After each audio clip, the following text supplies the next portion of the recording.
Estamos conectados ahora con Maricruz Arribas. Ella está presentando en estos días una muestra en la Galería Ivonne Sanguinetti que se llama Geometrías Divinizadas.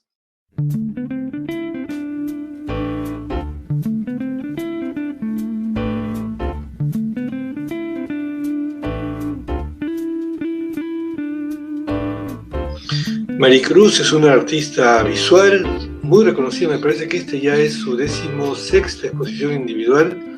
Me imagino que son muchas más las colectivas. Y su trabajo no se limita a la pintura, sino también a la tercera dimensión, porque hace esculturas, hace objetos escultóricos, hace instalaciones, y sobre todo esto, sobre su trabajo y sobre su carrera, vamos a ver en esta entrevista. ¿Cómo estás, Maricruz? Gracias por aceptar la entrevista. Carlos, gracias a ti, acá estoy. Muy bien, bueno, comencemos por el principio. Hasta donde yo sé, tú comenzaste tu interés por la pintura o por el arte en general apareció antes, y entonces antes de tu formación, quiero decir, académica, entonces tuviste siempre un acercamiento a la pintura, en fin, al arte en general, pero es después que nacen tus hijos, es que recién te decides por empezar a estudiar la carrera, ¿correcto? Sí. Yo tenía una pasión, yo salí de Piura, ¿no? En Piura no existía mucho las posibilidades de una formación artística, ni siquiera se creaba la inquietud, no estaba, digamos, ni siquiera en la imaginación de la gente que uno podía dedicar su vida a hacer arte, ¿no? Entonces, bueno, yo empecé al revés, primero me casé, tuve a mis hijas, siempre con esa cosa dentro de querer hacer el arte, ¿no? Y, y bueno, y así demoré en empezar. Cuando ya yo me vine a vivir a Lima, descubrí, caramba, que era todo, podía ser todo un modo de vida, ¿no? Cuando me encontré con la Universidad Católica que me ofrecía todo un mundo de aprendizaje en esta pasión que yo tenía, fue pues creo que lo más feliz que me pudo pasar en esos momentos, ¿no? Ya yo tenía mis 2 hijas y entré a la universidad totalmente ingenua, digamos, en cuanto a aprendizajes, totalmente virgen en cuanto a conocimientos, no tenía de niña nada, ningún contacto con el arte tuve, ¿no? Entonces esto fue como un despertar el entrar a la Universidad Católica, fue lindísimo eso.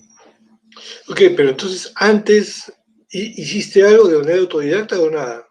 Sí, yo sola dibujaba, pintaba, me fui a vivir unos años a Chiclayo y me hice amiga de un señor que se había graduado en la Escuela de Bellas Artes de Lima y él me introdujo un poquito a la forma, al color. Lo mejor que hizo este señor, que le agradeceré toda mi vida, es los 3 años que estuve en Chiclayo, no hizo más que hablarme de la Universidad Católica y que yo debía entrar ahí a estudiar. Entonces, y eso fue lo primero que hice cuando regresé a Lima. Postulé a Artes de la Católica, él me abrió esa puerta, ¿no? Y ahí con ese primer maestro tuviste una especie de formación digamos, como un taller, en técnica, en ese tipo de cosas, o solamente fue conversación. No, sí, mientras conversábamos de lo que yo tenía que hacer llegando a Lima, que era entrar a la Universidad Católica, sí o sí, sí, poníamos modelos, hacíamos bodegones, pintura. Él me enseñó un poquito la introducción a la pintura, porque yo solo dibujaba y nunca daba ese paso hacia la pintura. Entonces con él di ese pequeño paso, pero el gran paso fue entrar a la formación de la Universidad Católica. Y eso Correcto. fue buenísimo. Muy Porque bien. todo lo que yo pensaba que era arte, al fin y al cabo, no era lo que yo tenía en mi cabeza, ¿no? O sea, fue lindísimo eso.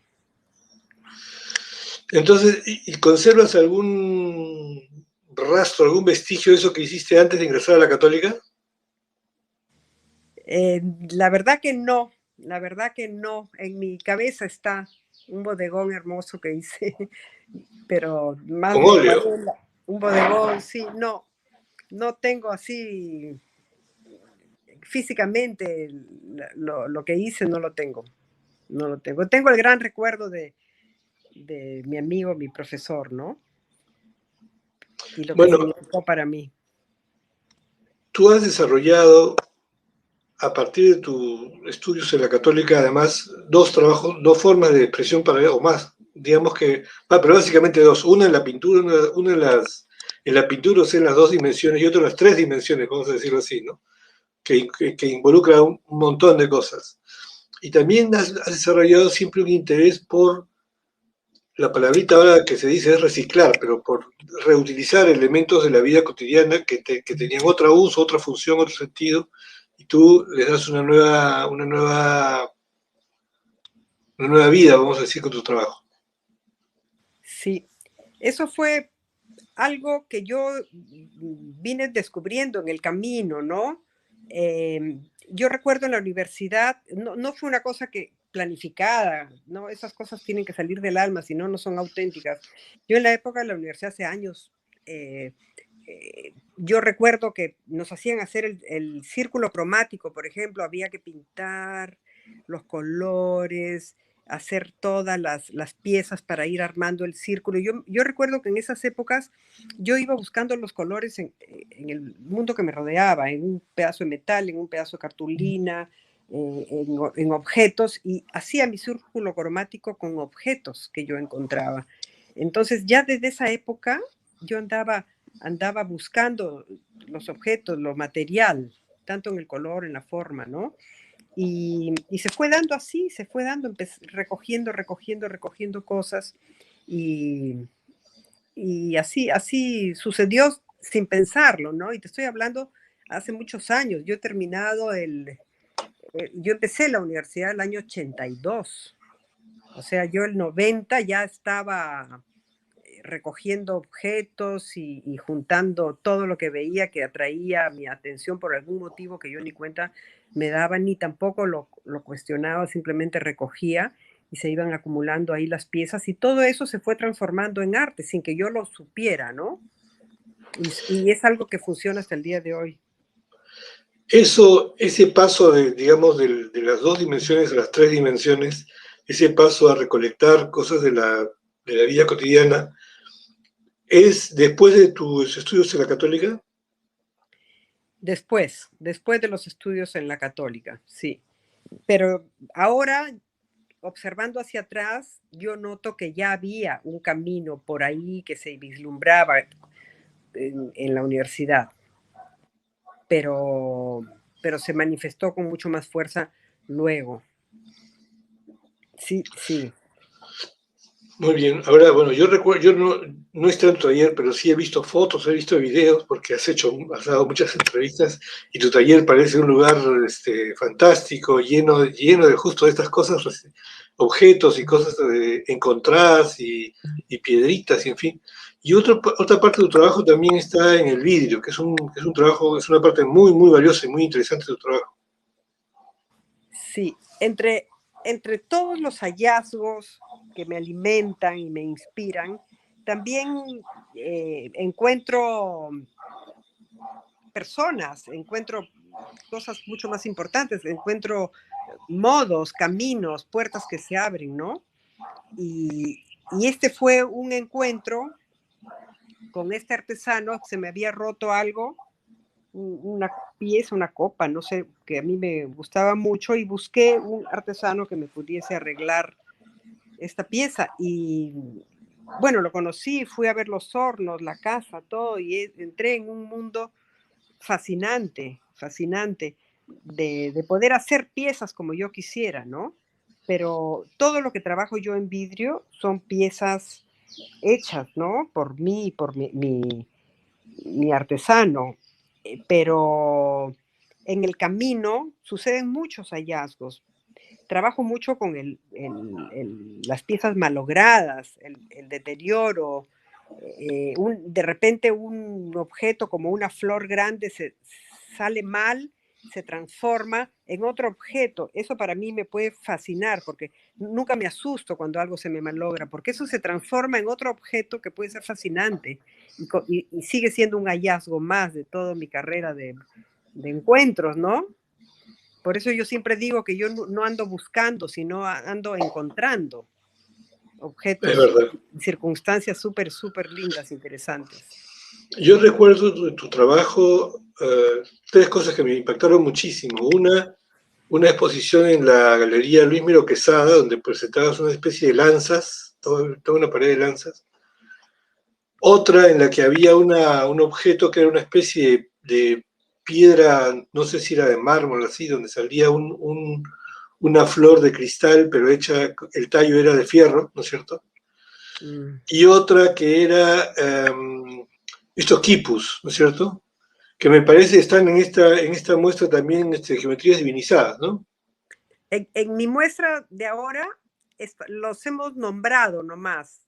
Mi curador lo ha nombrado porque tiene relación con la muestra, ¿no? Al tocar los templos andinos antiguos, ¿no? Pero los templos en U, pero no está el quipu en la muestra, pero sí forma parte de esa atracción que tengo tan fuerte con todo el tema peruano antiguo, ¿no? Y me gusta que nombres esas tres piezas porque son de diferentes épocas totalmente, pero las tres tienen un hilo conductor, eso es lo bonito. Sobre todo las lanzas con los quipus, ¿no? Y Claro. las lanzas, y yo en ese momento, yo trabajaba, o sea, mientras voy trabajando, dejo que salga todo, ¿no? Con mucha intuición y mucha pasión y sin poner trabas, sin que el pensamiento ponga trabas ni juicios para que la obra de arte se dé. Pero pasa el momento de la creación, queda la obra, pasa un tiempo que puede ser un mes, un año o más, y empiezas a analizar el por qué se da. Ese es mi proceso, que es como al revés, ¿no? ¿Recuerdas cómo fue tu primera exposición? ¿Sobre qué fue? Mi primera exposición fue en la Galería Forum, pintura, y fueron unos cuadros. Acaba de terminar la universidad y me estás haciendo acordar. Y tenía mucho que ver con la fecundación orgánica, muchas transparencias. Sin título, no le puse título a esa exposición, fue una exposición de pintura. eh, bueno, empecé con la pintura, pura pintura, porque yo me gradué en pintura en la Universidad Católica, Uh-huh.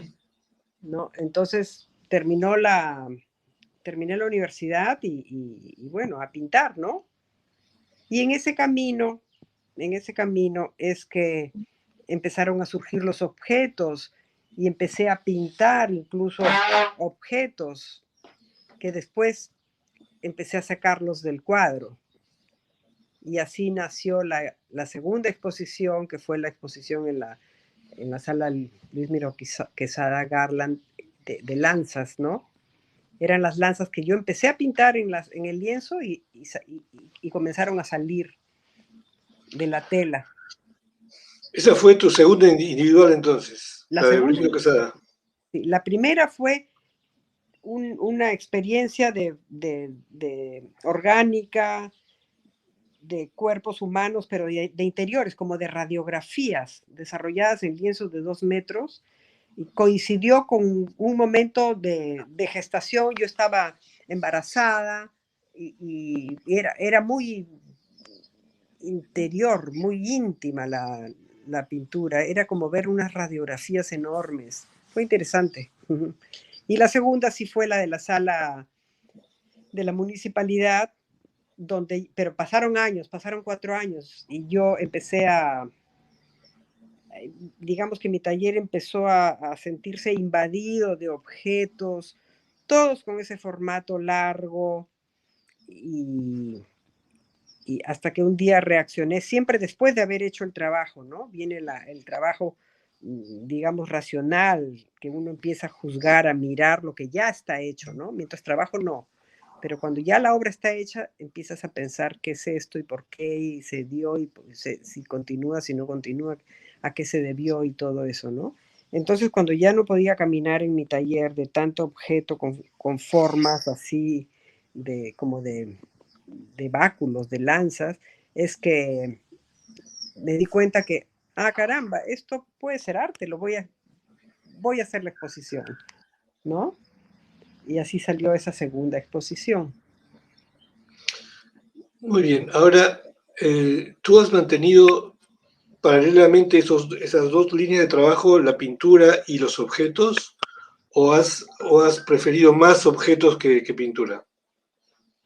Mira, yo siempre he trabajado ambos, hasta una exposición que hice donde Lucía Lapuente, no sé si fue qué año fue, hace tiempo que hice una exposición de pintura y no sé qué pasó ahí que dejé un poco la pintura, después de una exposición de pintura. Realmente, ante la gente que esperaba, digamos, que yo muestre más pintura, dejé de mostrar pintura, pero en la intimidad de mi taller yo nunca me desvinculé de la pintura, ¿no? Siempre yo entro a mi taller y miro hay algún cuadro que está a la mitad, siempre. Ahora, a veces no le estoy dedicando el tiempo que le dedicaba antes, porque el tema de los objetos, de los hallazgos, de la escultura es absorbente, ¿no? Pero da la casualidad que ahora ya, al menos tengo la intención, que ya empecé a meterle fuerza a ese mundo de la pintura. Lo que pasa que el mundo de la pintura es muy íntimo, muy solitario, y no es cuestión de decir, ok, voy a empezar a pintar, es cuestión de empezar limpiando el taller, ordenando. No necesito tanta gente que me ayude, o sea, es mi pintura, mi lienzo, y mi lienzo y yo, y punto. Entonces yo ahora tengo una infraestructura tremenda de los trabajos que tengo a medio hacer en madera, fierro, vidrio, que es maravilloso. Se me acelera el corazón, es apasionante. Eso me saca un poco la pintura. Entonces es una lucha constante para, al menos estoy alerta para no abandonar, ¿no? Y bueno, y ahí estamos. Ahí estamos. Yo recuerdo, sí, a propósito de los trabajos en vidrio, ¿tú tienes horno? ¿Tú misma trabajas en vidrio? No, no, trabajamos, el horno es más grande que mi casa, es una cosa enorme, es un poco exagerado lo que digo, enorme, ya es como 2 dormitorios grandes. Ah, Es, tanto así. sí, sí, sí, sí, de 30 metros cuadrados. Wow, ya. Sí, sí, sí. Y son hornos industriales. Una época trabajábamos en lo que habían sido hornos de Ferrand, pero porque el artesano era un empleado de esa empresa, ¿no? Entonces íbamos los domingos a trabajar experimentando y es un oficio muy, muy, muy sacrificado, muy fuerte, se necesita mucha fuerza, ¿no? Y mucho coraje y tienes que estar ahí con el calor al lado. Eh, siempre lo he hecho con este señor, este artesano, al costado, siempre, siempre, ¿Y alguna siempre. vez te ha interesado la cerámica? No, no, no se me presentó. Mi cercanía a la cerámica, más que nada, ha sido recogiendo eh, residuos, piezas malogradas de mis amigos ceramistas, listas para botar, que yo iba y recogía todo, me llevaba todo a mi taller. Fuentes, platos torcidos, todo eso lo tengo en mi casa y los uso. Son muy bonitos. Pero yo siempre digo, los oficios tan maravillosos que hay por aprender, digamos, ¿no? La vida no alcanza para aprender todos los oficios y yo uso casi todos los oficios en mi trabajo, pero ya con mis artesanos que me ayudan, hasta joyería, el vidriero, el soldador, el pintor, o sea, cortar un fierro que tiene 1 pulgada de ancho con fuego, todo eso lo aprovecho yo, pero usando a los artesanos, porque yo no tengo tiempo si yo me dedico al oficio directo del vidrio, o sea, el vidrio, eh, me he pasado meses trabajando con mi artesano, pero ya llega un momento en que, en que esta persona se mimetiza conmigo y me adivina el pensamiento y él se queda ahí trabajando y yo voy retirándome y ya no hace falta que yo esté ahí en el oficio, ¿no? Entonces yo puedo avanzar en mi taller con las ideas, avanzar muchísimo y tengo como un pulpo, todos los tentáculos del pulpo moviéndose, trabajando en mi obra, ¿no? No sé si me dejo entender. Sí, sí, sí, perfectamente. Y No, es interesante que hayas logrado esa simbiosis, vamos a decir, sí, con el artesano que tú mencionas que es el que trabaja tus piezas, que ya te conoce, entonces ya conoce tu búsqueda, tu propuesta, en fin, tu sí, sensibilidad y sabe de qué cosa es lo que quiere, ¿no es cierto? sí. Por ejemplo, en mi taller tengo una persona que trabajamos juntos hace años, ¿no? Él me ayuda y levanta las cosas que pesan, ¿no? Que yo no puedo levantar o qué sé yo. Eh, Me ayuda en todo, en todo. Es ya él un artista, pero ha sido todo un proceso, porque el artesano ha aprendido a hacer sus cosas bien hechas, ¿no? Y mi rollo es, no lo quiero bien hecho. Mi rollo es lo perfecto es enemigo de lo bueno. Entonces al vidriero le tomó muchísimo trabajo entender que si al vidrio le salía una burbuja yo iba a ser feliz y no, él se aterraba. Entonces, pero para mí esa era era sentir la pieza viva en todo su proceso, ¿no?